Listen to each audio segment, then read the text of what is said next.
Bonjour les amis, on se retrouve pour notre petit rendez-vous hebdomadaire. Il s'agira des énergies pour la semaine qui débute le lundi 17 juin 2024. Nous voilà déjà rendu mi-juin avec la météo qu'on a dehors. On a du mal à croire qu'on arrive sur l'été. Mais enfin, c'est comme ça. J'espère que vous allez bien. Je vous invite à prendre ce petit moment pour vous détendre. Ne prenez que les messages qui résonnent. Et c'est une vidéo générale et intemporelle, comme d'habitude, qui est valable à partir du moment où vous la visionnez. Alors, aujourd'hui, j'ai un petit peu changé la formule. Je vous ai fait des couplets avec le tarot doré, je vais y arriver, et le petit Lenormand étendu. J'ai fait un tirage en 9 cartes, puisqu'on a remarqué ces derniers temps que souvent le tirage général et le tirage sentimental se télescopent un petit peu. Donc je me suis dit, on va voir ce qui ressort d'une manière générale, ça sera aussi efficace. En message annexe, vous avez un message donc de l'oracle des déesses, du pouvoir des déesses, et un message du petit oracle des fées. Comme d'habitude, vous avez 3 choix, donc je vous invite à choisir d'ores et déjà un paquet. Et on va commencer en regardant les énergies générales de cette semaine avec l'oracle de la triade.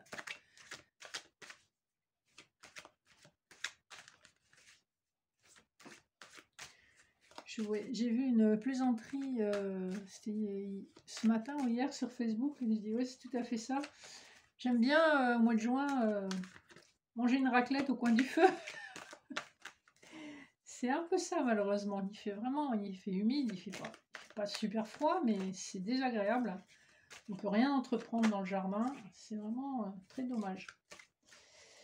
Enfin. Alors, on a le silence qui est tombé, enfin, on a tout un paquet de cartes qui est tombé, mais c'est surtout le silence qui est sur l'avant du paquet. On a le sceau, la clé et la sagesse. Donc, il est question d'un silence qui protège. Il est question de solutions trouvées. Il est question d'un engagement, de quelque chose de sérieux qui concerne un homme. De l'autre côté du paquet, on a l'arme, donc on nous parle bien de quelque chose qui se termine. Avec la carte frère, ça peut être la fin d'une amitié ou la fin d'une illusion, parce qu'on a l'illusion derrière, on a la pénitence, l'illusion, la lumière. La lumière est faite sur tout ça. Et soit c'est une amitié qui se termine, soit c'est un lien d'âme qui est coupé. Il y a un petit peu cette notion de quelque chose qui se transforme. Et on voit qu'on a 2 paquets distincts. Effectivement, j'ai l'impression qu'on arrive à la fin d'une situation et le silence va se terminer. Ça va être rompu de façon assez brutale. C'est un peu comme si vous alliez avoir des révélations auxquelles vous ne vous attendiez pas. On va poursuivre, on va voir un peu quelles sont les énergies générales. On va regarder le dos de deck du petit Lenormand. On a l'énergie du labyrinthe, de l'engagement, de l'éclaircie et du livre. Et le soleil. Bon, ça bouge un petit peu, hein, ça dit un petit peu la même chose. On a du mal à savoir si un engagement va être sérieux parce qu'on a traversé une période trouble. Il y a eu beaucoup de secrets, j'ai l'impression. Mais la lumière va être faite. Hein. On a la lune et le soleil, donc on passe de l'ombre à la lumière. Mais ça génère quand même pas mal d'anxiété, j'ai l'impression, hein, avec le labyrinthe. Le dos de deck du tarot doré, nous avons la mort. Donc on nous confirme bien la fin d'une situation. La tour. Le 9 de denier. Pour moi, il y a l'idée d'un foyer qui s'effondre, hein, avec le 9 de denier suivi par la tour et la mort. Et cet effondrement amène une transformation assez radicale pour la personne concernée. Alors, ça peut être vous, comme ça peut être une personne autour de vous, ou une personne en face de vous. Hein. Et on voit que ça a duré un petit moment. Cet effondrement s'est produit à un instant T, et les conséquences de l'effondrement ont duré un certain temps. Je commence toujours par le milieu avec les tirages en 9. Le milieu, c'est l'énergie la plus importante. On a le valet de denier et la carte du masculin. Donc ici, on nous parle d'un masculin qui est prêt à entreprendre, qui est prêt à aller dans de nouvelles énergies. Avec l'énergie d'un valet, il y a néanmoins une forme de timidité. Avec le numéro 28, ça nous ramène au 10 du tarot de Marseille, 2 plus 8, 10. Ça nous fait penser quand même à une accélération du destin. au-dessus, nous avons un 10 de coupe et un homme, encore une énergie masculine, donc le consultant, vous, si vous êtes un homme, ou l'homme en face de vous, ou l'énergie masculine en face de vous. Alors, le 10 de coupe, c'est le foyer qu'on a réussi à construire avec une certaine satisfaction, je pense. Hein. C'est un homme assez romantique qui est content de ce qu'il sent qu'il peut construire, hein, puisque là, on est sur la ligne du milieu qui nous parle quand même d'événements en cours.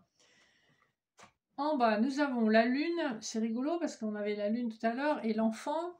Donc, on peut nous parler d'enfants qui sont concernés par ce foyer.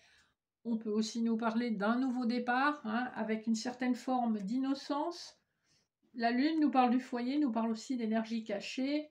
Le 13, c'est également la lame sans nom, hein, puisque l'enfant porte le numéro 13.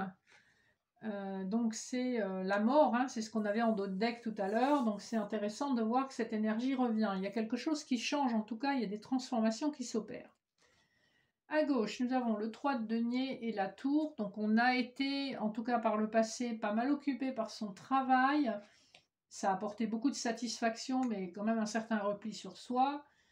Et en énergie de réponse, nous avons le soleil et les coucous qui nous parlent d'un épanouissement à venir très certainement sur l'été, donc c'est pas très loin dans le temps.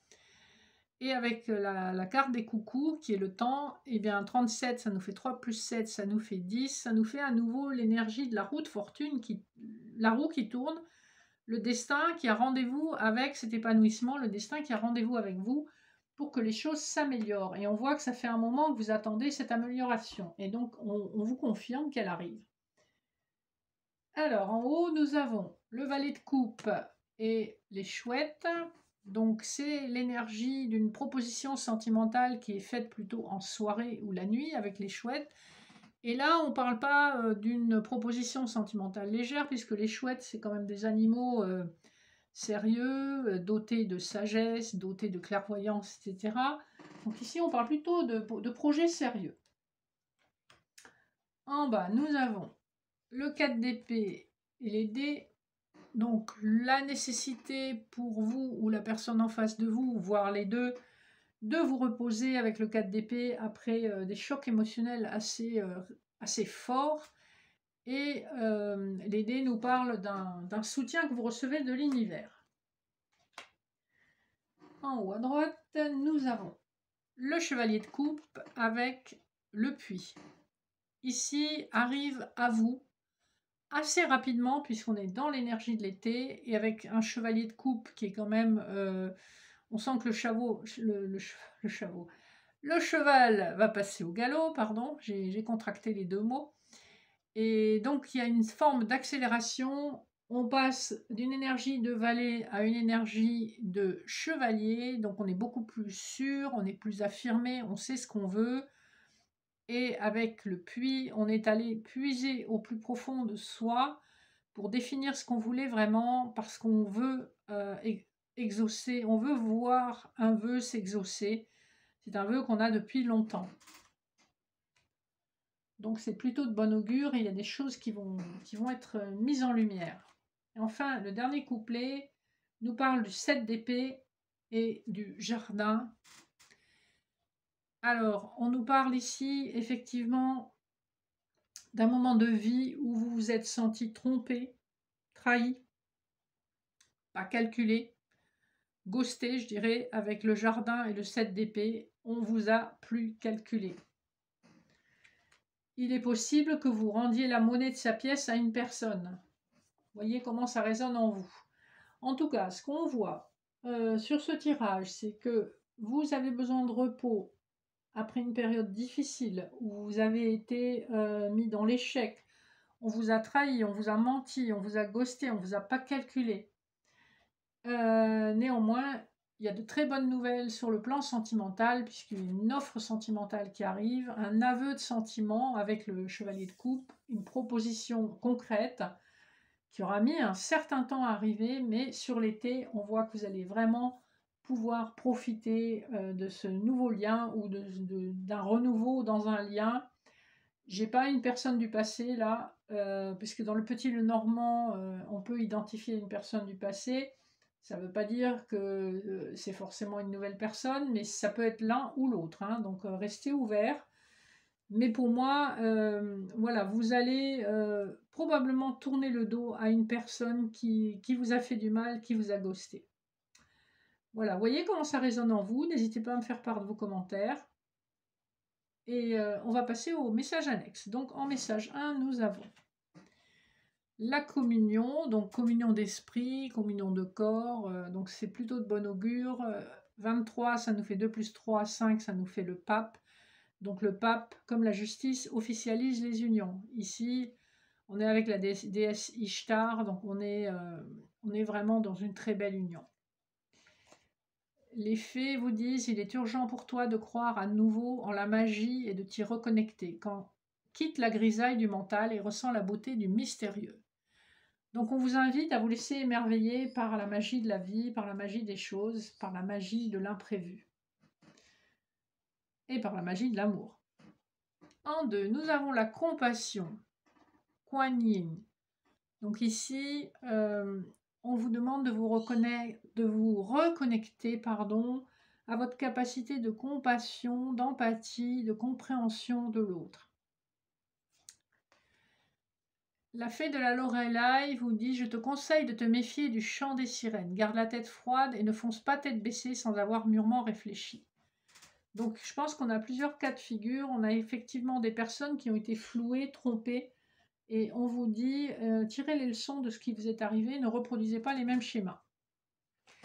En numéro 3, nous avons Yuki Onna, la tranquillité, l'immobilité. Donc ici, on est beaucoup dans une énergie d'émotivité, d'intuition. Laissez-vous porter par votre intuition, elle vous guidera là où vous devez aller. Et on a la baguette magique, pardon. Vivre dans l'abondance, c'est d'abord reconnaître les endroits où elle se manifeste dans ta vie. Plus tu te concentres sur les belles choses que tu as aujourd'hui, plus tu seras capable d'en recevoir de nouvelles. Ici, on vous parle, c'est le principe de la gratitude et de la manifestation. Plus vous êtes dans la gratitude pour ce que vous avez, plus vous allez recevoir d'autres bienfaits. Voilà pour notre petite capsule de la semaine. J'espère que les énergies vous auront parlé. N'hésitez pas à me faire des commentaires, à liker, partager si vous le souhaitez. Vous avez mes coordonnées en dessous de la vidéo si vous souhaitez me contacter pour une guidance privée, une lecture d'annales akashiques ou un accompagnement pour vous relever d'un deuil ou d'une rupture difficile. Je propose tous ces services, il vous suffit de m'écrire et on conviendra d'un rendez-vous pour que je vous explique comment ça se passe. Voilà, passez une bonne semaine, je vous fais de gros bisous et je vous dis à très vite.